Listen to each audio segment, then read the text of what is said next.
साथियों, आप सभी का स्वागत है हमारे YouTube चैनल मजाकिया मैथ में। मुझे आशा है आप 12 क्लास का मैथ अच्छे तरीके से समझ रहे होंगे। तो क्वेश्चन नंबर आपका 6 दिया गया है, 5 तक हमने अच्छे से कंप्लीट कर लिया, कोई दिक्कत नहीं है। ठीक है, 6 नंबर में बताना है कि 1,2 2,1 है। ये पूछ रहा है कि यह समतुल्य है। ठीक है, यह समतुल्य नहीं है। ठीक है, समतुल्य नहीं है, सममित है, संक्रामक नहीं है, ये हमें जाँच करना है। तो ऐसे भी देखकर लग रहा है भाई साहब कि 1,2 और 2,1 तो क्या समतुल्य है। आप कहेंगे सर 1,1 नॉट बिलोंग्स टू क्या है, आर है। अरे 2,2 है क्या इसमें, आप कहेंगे sir not belongs to R है। इसका मतलब आर समतुल्य नहीं है। आर क्या है, समतुल्य नहीं है भाई साहब। ये तो सीधा सीधा दिख रहा है यार, कोई भी देखकर बता देगा कि यह समतुल्य नहीं है आपका, समझ रहे हैं ना। दूसरा बात करें सममित के बारे में, तो सममित क्या कहता है कि सर जैसे कि 1,2 बिलोंग्स टू आर है। बिल्कुल सर, 1,2 बिलोंग्स टू आर है। क्या 2,1 बिलोंग्स टू आर है? क्या 2,1 बिलोंग्स टू आर है? आप कहेंगे सर बिल्कुल है। अरे है यार, देखिए ना, 1,2 2,1 इसका मतलब कि सर यह क्या है, आर सममित संबंध है। आर क्या है, सममित संबंध होगा। ठीक है, सममित होगा, यहाँ पे सीधा लिख देंगे सममित संबंध होगा। आया समझ में? ठीक है, बात करें संक्रामक की जांच के लिए, तो हमने कहा था कि सर जैसे कि 1,2 है, बिलोंग्स टू आर है, तो क्या 2 मतलब क्या कि अलग अलग होना चाहिए ना। 2 के बाद से 3 आ जाए, 4 आ जाए, 5 आ जाए, ऐसे करके आता है। तो है, ये नहीं है सर, दिख ही नहीं रहा है, यानी कि नॉट बिलोंग्स टू क्या है, आर है। इसका मतलब आर जो है संक्रामक संबंध नहीं होगा। आर क्या होगा, अरे संक्रामक नहीं होगा भाई साहब, संक्रामक होगा ही नहीं। ठीक है, नहीं होगा, आर संक्रामक नहीं होगा। क्यों नहीं होगा? क्योंकि सर और तो आगे इसके मिल ही नहीं रहा है। हमारा आर बराबर दिया है, इसमें सभी मिलना चाहिए ना।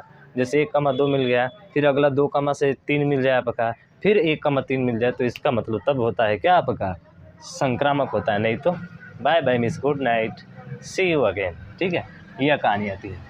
बात करें अब क्वेश्चन नंबर 7 की, तो 7 क्वेश्चन नंबर में बहुत ही आसान क्वेश्चन पूछा गया है भाई साहब।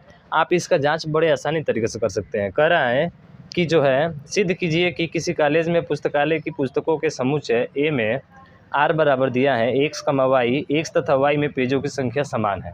अरे x तथा y में पेजों की संख्या क्या है, x तथा y में पेजों की संख्या समान है। क्या है भाई साहब, पेजों की संख्या समान है, ये दिया है। एक्स वाई में पेजों की संख्या क्या है, समान है।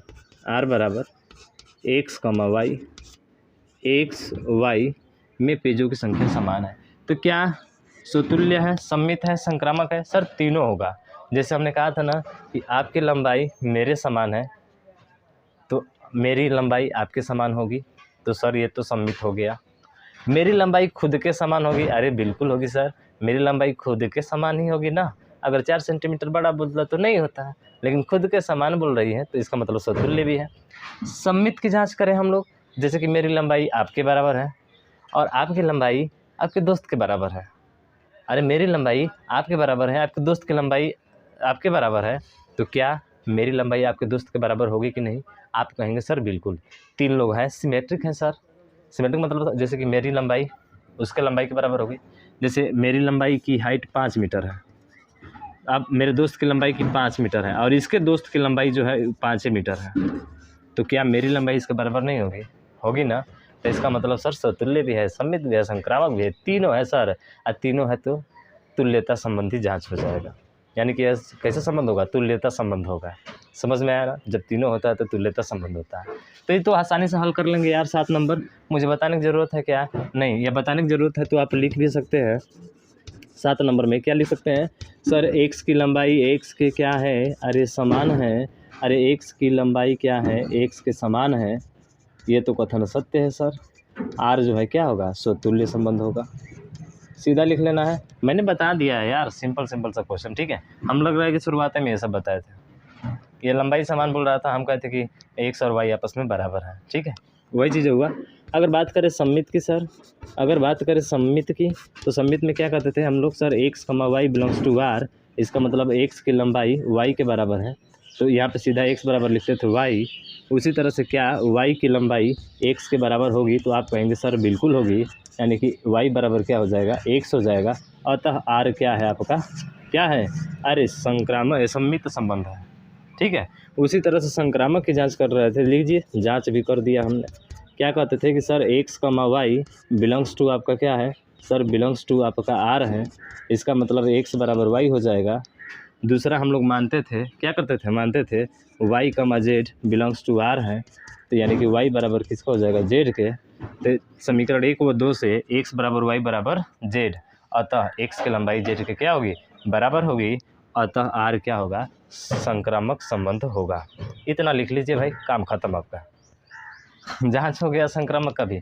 असंक्रामक का जांच होता है तो भाई एग्जामिनर के आंखों में धूल झोंकने वाला कार्य क्या होता है, टेबल बनाइए, स्वतुल्य है, सम्मित है, संक्रामक है, अतः यह तुल्यता संबंध है। कैसे संबंध है, अतः यह तुल्यता संबंध है। जितना हमने बोला उतना लिख दीजिए, कहानी इसकी खत्म, 7 नंबर भी खत्म। बात करें सर अगले क्वेश्चन की, ठीक है, बात करें अगले क्वेश्चन की। अगला महत्वपूर्ण क्वेश्चन है, ठीक है, चलिए देखिए इसको, इतना लिखिए, जल्दी जल्दी फटाफट लिखिए भाई साहब। चलिए देखिएगा, 8वां क्वेश्चन को थोड़ा सा अच्छे से समझाना है आपको, एक्सप्लेन करना है तो थोड़ा टाइम लगेगा, इसलिए मैं नहीं चाहता कि वीडियो ये थोड़ी बड़ी हो आपके लिए, ठीक है। आप आसानी तरीके से क्वेश्चन को सॉल्व करें और उसको ईजिली तरीके से उतारें, ठीक है। तो 8वें क्वेश्चन को हम लोग नेक्स्ट वीडियो में चर्चा करेंगे। तब तक के लिए जय हिंद, जय भारत।